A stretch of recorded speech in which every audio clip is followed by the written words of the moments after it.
Alright, so about a few weeks ago, or 2 weeks ago, whatever, I put on my Navigator. I got an '05 Navigator recently, and then I got me some Ron Paul stickers. So I stickered it up, man. I've got them on the side, on the back, on the front.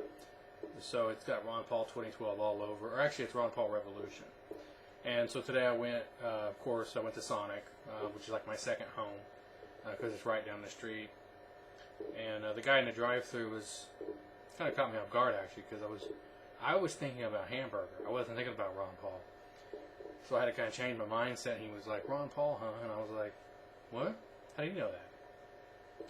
And I was like, "Yeah, oh, yeah." I was totally asleep at the wheel, I guess.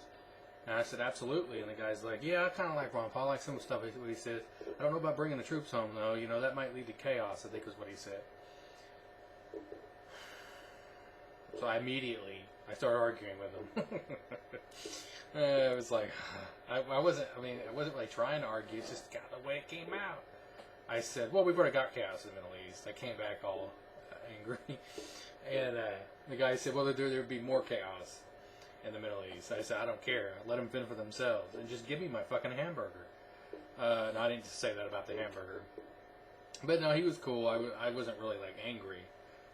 But it was kind of funny. It's like, we don't have time to sit here and quibble about these people in the fucking Middle East. I don't care. I mean, in terms of government, in terms of what our government does, I don't care about the Middle East. You know, if I did care about the Middle East, then I should donate to some sort of fucking group that changes Muslims' minds about freedom and liberty, because that's where they need to change. The change needs to happen from within, not through the force of arms. But, anyways, the guy went on to talk about other candidates, and, you know, my goal in those situations really is not to convert people anyways, because I don't really believe in doing that in the drive-thru of Sonic. But he did talk about, like, I guess he would like Sarah Palin, which I kind of have some thoughts on Sarah Palin, that she used to be kind of libertarian-ish, and when she, you know, aligned herself with McCain, that she sort of sold her soul. You know, it made it, she did not really match, I don't think, McCain. And so it kind of put her in a bad situation. But he, you know, talked about, and one thing I did want to make clear to him, and I said, well, you know, the thing is about the other candidates, you know, Mitt Romney, all these other people, Barack Obama, none of them really want to change things in a fundamental way that's really going to actually change things. And, you know, I made it clear. So it was kind of cool to see that. I've gotten a couple of honks since I put on the stickers. So it's been kind of cool. What I'm really hopeful, though, is that I would like to start handing out. I have extra stickers, Ron Paul Revolution stickers, that I need to start getting out there more. Because if someone like Ron Paul begins to catch fire, not just online, but offline, the older people start hearing about him more on the you know, ABC, CBS News. When they watch their news at night, local news, they need to be hearing about Ron Paul. I mean, that's what Mitt Romney has. He's mentioned on the old folks' nightly news broadcast, probably every other fucking night. Or whenever they do an election special, Ron Paul's probably never mentioned. So, and that's what has to change.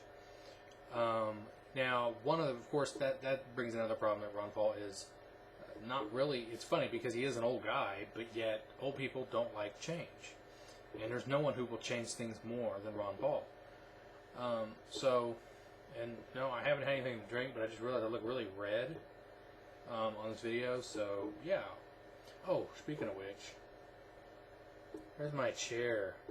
Oh, it's a, I can't get the camera. It's an Ashley home theater recliner.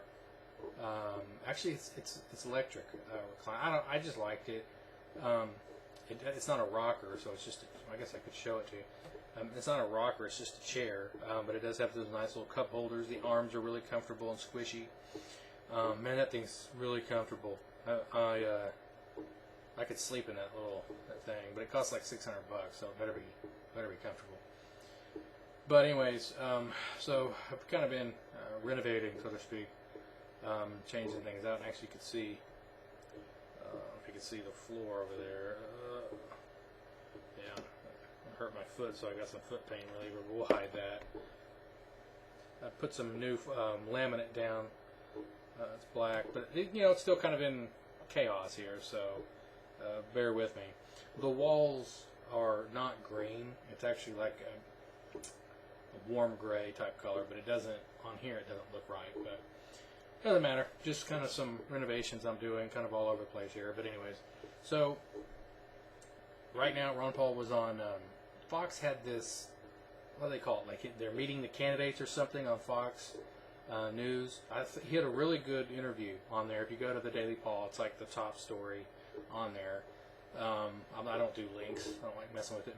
It makes videos, makes doing videos suck if I have to sit there and go in and change all the details. So I'd rather just blah blah blah blah blah blah and tell you what to search for. So if you go to Daily Paul, you'll see it.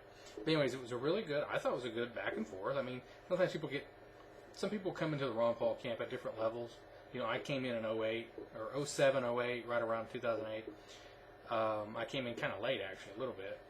While there are new people just now getting into the fold, so they're not quite used to. Well, they're not used to Ron Paul. They're not used to his positions, and they're also not used to being treated a certain way, probably.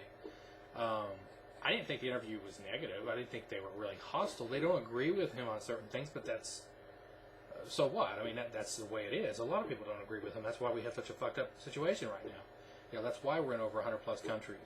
That's why we're nearly bankrupt. We have such a high debt load. Is because they don't agree with his policies. That's why he's running. So we need to be ready to step up and talk about what we're going to talk about. Now, we need to treat everyone as though they're that guy at Sonic. But therein lies one of the issues. It's like once you become a Ron Paul supporter, there's like no one else really that even comes close. I mean, even Gary Johnson, who you would think, I agree with him 100%. There's just not that. Gary Johnson isn't as idealistic, perhaps. I'm not too sure. He really hasn't been out there enough, I guess, to be completely fair. And he doesn't, quite frankly, seem very presidential. And that's really strange, thinking about it, that Ron Paul, to me, seemed more presidential than Gary Johnson. And I don't know if that's real, true, or fair, but that's just somehow, that's the impression I've gotten. So, whatever. But, really, the whole presidential stuff, I guess that's kind of like, it could be, to me, almost construed as bullshit. But Ron Paul did give one really good answer in the interview where they asked him, Krauthammer tried to, of course, get him on the neocon about the, I think it was the canal. If there were, their fear that they're going to shut down the canal, we're not going to be able to get oil, and the world's going to fucking collapse. And Ron Paul said, well, if I would first look and see if there's a threat, and then I would ask the Congress for a declaration of war, and who we declare it on, and then we fight them, win it, beat them, and get out of there. Boom.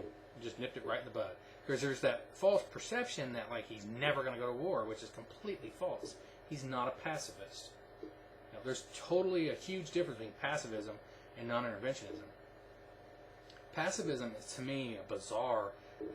It doesn't even make sense. I don't even understand why anyone would even come up with that concept that, like, you're attacked and you can't respond because you're a pacifist.